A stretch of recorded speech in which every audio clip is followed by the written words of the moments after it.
Odi odi. Asante. Yaani huku wenyewe mmepazoea kabisa.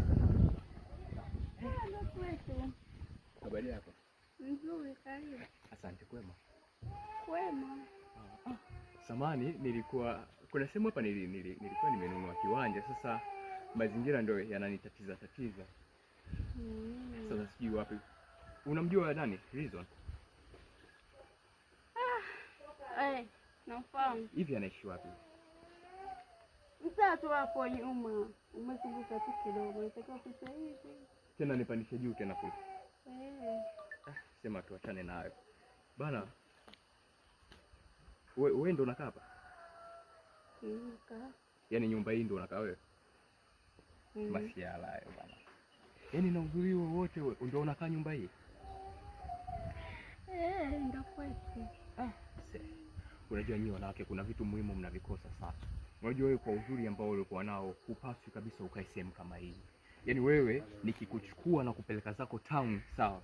Unapiga nguo zenye hadhi na wewe. Yaani wewe sio kuvaa mavijora. Sasa si 3500 kabisa.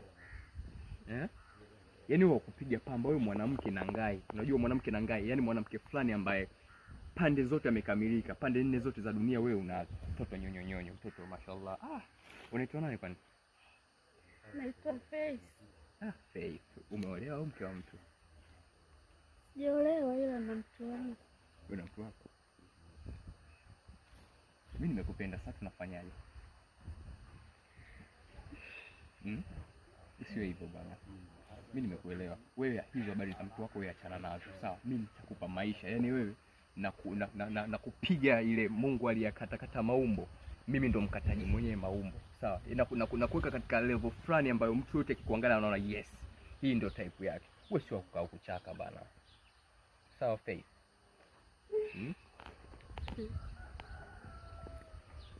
Niambie basi, nipe basi hata namba yako au nikuwekee mawasiliano yangu, Usifanye hivyo bana. Unajua mimi nataka nikubadilishe, mimi nataka nibadilishe maisha yako. Wanawake hampaswi kukaa tukizembezembe.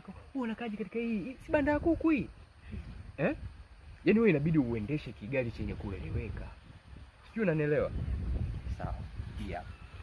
Naomba ni text sasa hivi, sawa? Ulisema ni wapi? Pita tu hivi. Hai. Asante. Kuna lipsi nzuri Haya. Bye. Usisahau ni text sasa hivi, sawa?